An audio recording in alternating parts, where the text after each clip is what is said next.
Hello! আমি originally বড় blog তো বানাই না। তো হঠাৎ করে মনে হলো ২০২৫ শেষ হতে যাচ্ছে, তো একটা বড় কোনো ভিডিও বানাই।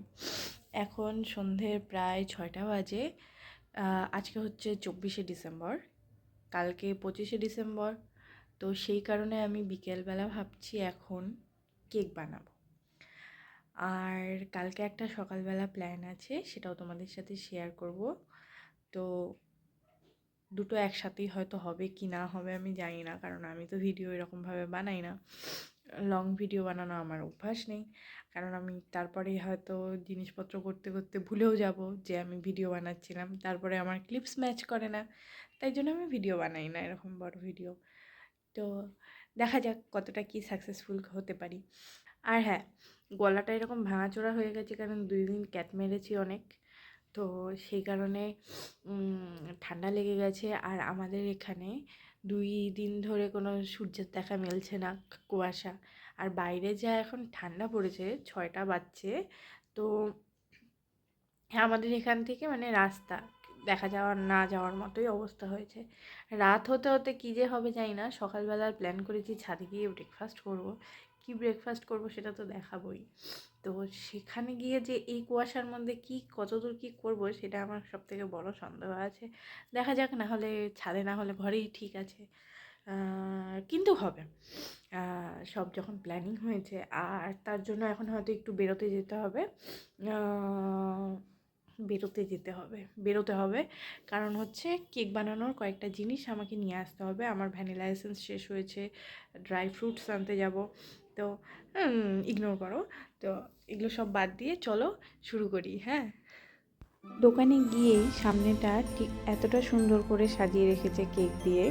আমার জিনিসপত্র কিনে আমি ফিরে এসেছি, আর আস্তে আস্তেই প্রিপারেশন পুরো শুরু।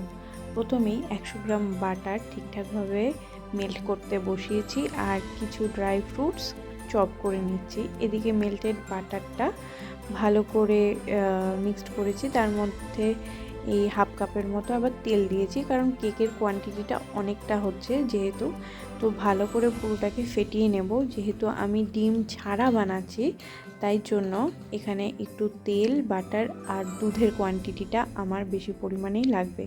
বেশ কিছুক্ষণ ফেটিয়ে নিয়ে তার মধ্যে এবার আমি দেব 1 কাপের মতো চিনি গুঁড়ো করে নিয়েছি। সেই চিনি গুঁড়োটা দিয়ে বেশ ভালো করে মিক্সড করতে হবে।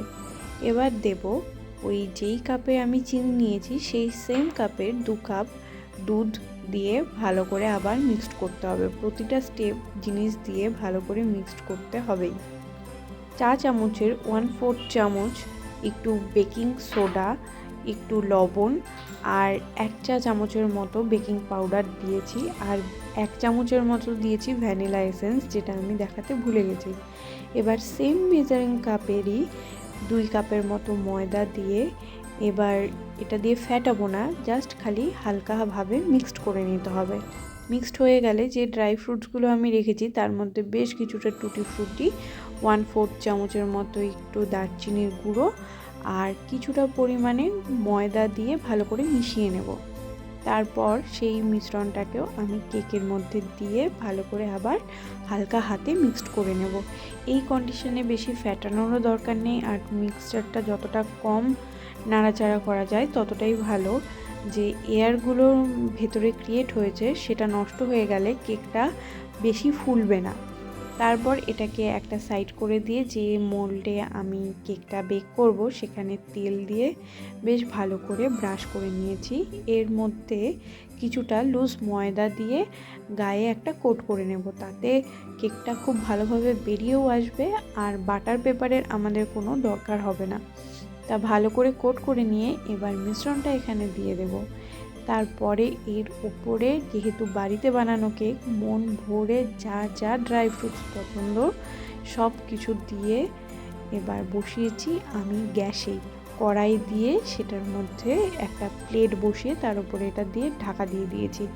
এবার 40 মিনিট যেহেতু হতে টাইম লাগবে, সেই গ্যাপে ফ্রেঞ্চ ফ্রাই আর ব্ল্যাক কফি খেয়ে নিয়েছি। 1 ঘন্টা পর ডিমোল্ড করার পর কেকটার কন্ডিশন ঠিক এরকম, ওপরের ড্রাই ফ্রুটসগুলো নিচে চলে গেছে আর কেকটা কিন্তু খুবই সফট হয়েছিল। তারপর এদিকে বসেছি একটা ছোটোবেলার ছোট স্মৃতি নিয়ে, যে এরকমভাবে ছোটোবেলায় আমরা ক্রিসমাস ট্রি বানাতাম, একখানে সাজাতাম, সাজিয়ে নিয়ে ওখানে মোজা রাখতাম 25 তারিখের আগের দিন। সেখানে আবার পরের দিন আমরা একটা গিফট পেতাম, সেটা নিয়ে সারাদিনের একটা মাতামাতি।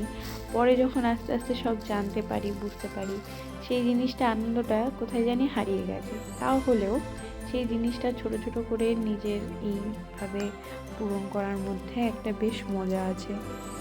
আর এই ক্রিসমাস ট্রি তো দোকানে কিনতে পাওয়াই যায়, কিন্তু নিজের হাতে এরকমভাবে বানিয়ে একটা টাইম কাটানো, সময় কাটানো, এইভাবে একটা ছোট্ট কর্নার সাজাতে একটা বেশ মজা। আর এটা হচ্ছে লাইট লাগানোর পরে আমাদের ফুল ডেকোরেশনের একটা ছোট্ট ভিউ।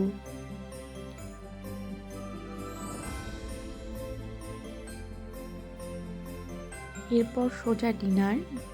মেনুতে ছিল গরম গরম আলুর পরোটা, সাথে সস, আর গরম গরম চর্বিযুক্ত মাটন। এই মাটনের সাথে আলুর পরোটার কম্বিনেশনটা জাস্ট দারুণ। গুড মর্নিং সবাই। 20 ডিসেম্বর একদম চারপাশটা দেখে বোঝা যাচ্ছে। সকালবেলা বললাম যে এখানে এসে ছাদে আর কি এসে ইংলিশ ব্রেকফাস্ট করবো। আর বোন, মা কেউ আসতে পারছে না উপরে, কারণ চারপাশটা জাস্ট দেখো।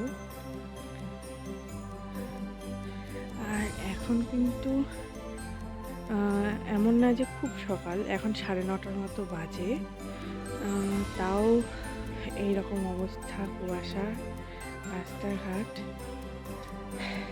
ভিডিওটা যতক্ষণে যাবে ততক্ষণে হয় আমি জানি না, আমি খুব পাংচুয়াল, কখন ভিডিও যাবে আমি সেটাও জানি না। তো হয় ভিডিও 25 তারিখ রাতেও যেতে পারে, 26 তারিখেও যেতে পারে, যখনই হোক। এই এতটা লং টাইমে একটা ভিডিও বানাচ্ছি, তাও আবার ফার্স্ট টাইম, তার জন্য তো লাইক বানতা হ্যাঁ ইয়ার। প্রচুর ঠান্ডা, নিচে যাই। সব ফ্রোজেন জিনিসপত্র আমি আগেই ডিপ ফ্রিজ থেকে বের করে রেখেছি। এখানে ছিল চিকেন সালামি, পর্ক বেকন আর চিকেন সসেজ। এই দিয়েই মেন হচ্ছে আমাদের ইংলিশ ব্রেকফাস্টের জিনিসপত্র। তারপরে তো একে একে সব রেডি করছি, চলো দেখো। এটা আমি নেব, এটা তোর। ফাইনালি আমাদের ব্রেকফাস্ট প্ল্যাটার বাড়িতেই রেডি হয়ে গেছে, চলো খাওয়া যাক।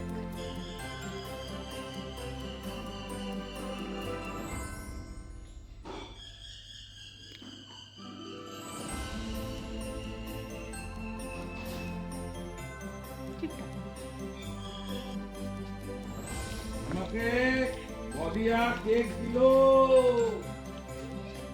বদিয়া কেক দিলো। ও জেঠা নাও।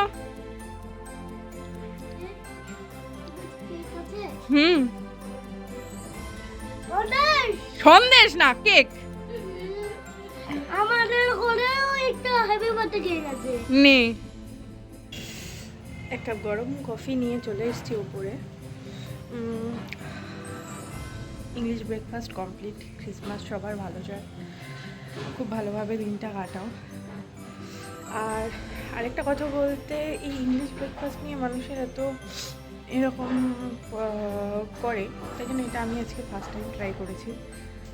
তো এক্সট্রা যে খুব ভালো ব্যাপার, এই ব্যাপার বাঙালি মানুষ হয়ে বলছি ভাই, বাঙালি খাবার দাবার যথেষ্ট ভালো। আর কুয়াশাটা অনেকটা কমে এসছে, এখন 11:30 মতো বাজে, তাই একটা গরম কফি নিয়ে আসলাম। আর ব্যাস, ভিডিওটা এই পর্যন্তই থাকছে। ভালো লাগলে লাইক, কমেন্ট, শেয়ার করতে ভুলো না। আর চ্যানেলে নতুন হলে প্লিজ সাবস্ক্রাইব করে দিও। টাটা, দেখা হবে নতুন কোনো ভিডিওতে, যদি আবার কোনো লং টাইমের ভিডিও দিয়ে থাকি তো।